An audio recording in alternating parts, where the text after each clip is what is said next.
হ্যাঁ, আমি একটা ভৌতিক ঘটনা আপনাদের সামনে বলছি। আপনারা মন দিয়ে শুনবেন। গা ছমছম করা ভৌতিক ঘটনা আমার জীবনের সঙ্গে যেগুলো হয়েছিল। আমার বয়স তখন 15 বছর। আর এই দুর্গা পুজোর সময় আমি একটা গোলাপি রঙের পিঙ্ক কালারের মানে চুড়িদার পছন্দ করেছিলাম। হ্যাঁ, তখন আমার মার অল্প মাইনে ছিল। ওই যে মাটা আমার ক্ষতি করে গেছে, তখন তো ভালোবাসতো, বিয়ে শাদী হয়নি, তখন ছোটো আমরা টালিগঞ্জে থাকতাম ভাড়া বাড়িতে। তা আমি মাকে বলবো, মা ষষ্ঠী সপ্তমী এসে গেল, তুমি আমাকে ওই গোলাপি রঙের চুড়িদারটা কিনে দাও না। হ্যাঁ, তখন আমরা ভাড়া থাকতাম টালিগঞ্জে, মানে বেনু ঘোষ বলে একজনের বাড়িতে থাকতাম। বাড়ি মানে মালিকের নাম বেনু ঘোষ। তা মা বললো, এখন পয়সার অসুবিধা, পরে তোকে কিনে দেওয়া হবে।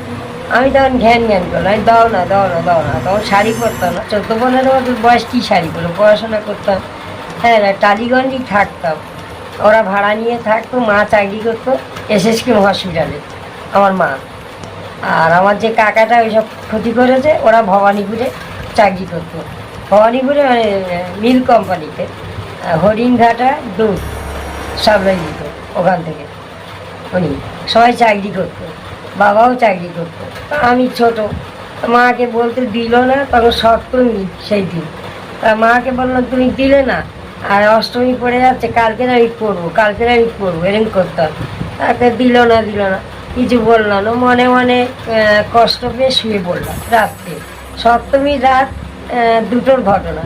তখন আমি ওখানে একটা বাথরুম ছিল, সারা বাড়ি অন্ধকার, মানে লাইট আছে, যে যার ঘরে ঘুমাচ্ছে। রাত 11টা 12টা সময় টিভি দেখে শুয়ে পড়তো ভাড়াটেরা, আমরাও ভাড়া থাকতাম, ঘুমাচ্ছি। তা 2টোর সময় উঠে গেলাম বাথরুমে যেতে।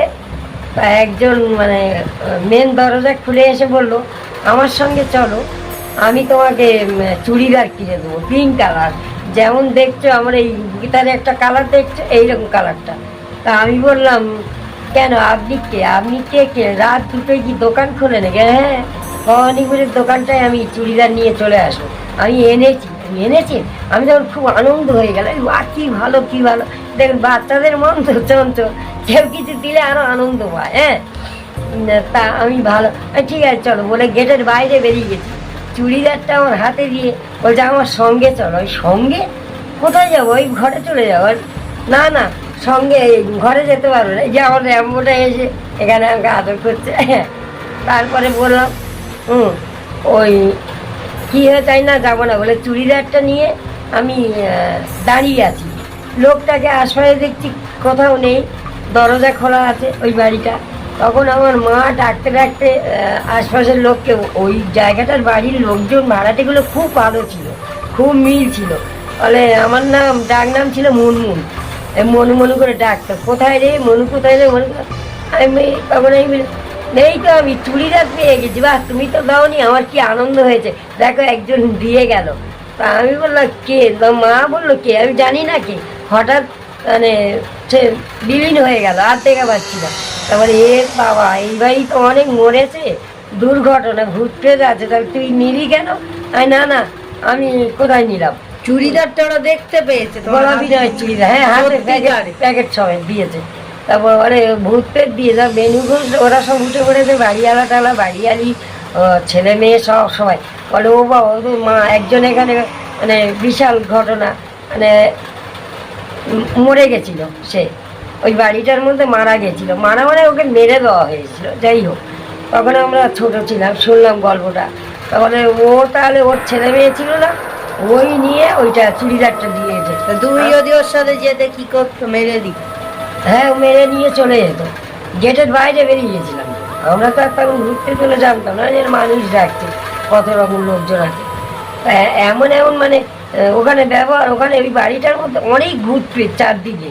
ওই সবসময় মানে চুড়িদারটা অষ্টমীর দিন করবো বলো, মা বলে না, পরতে হবে না। যখন তুই যাবি, আমি ছোট তখন, আর আমার এই হাজব্যান্ডের বাড়ি, মানে আমার একটা মাসির বাড়ি ছিল। মাসি মানে ওরই বৌদি ছিল, মানে আমার ভাসুরের বসে, তার বাড়িতে গেছি। যাওয়ার পরে চুড়িদারটা পরে সন্ধ্যেবেলা করেছি, ঠাকুর দেখতে বেরোবো, তাই ইন্টালি একটা জায়গা আছে, ওখানে গেছি।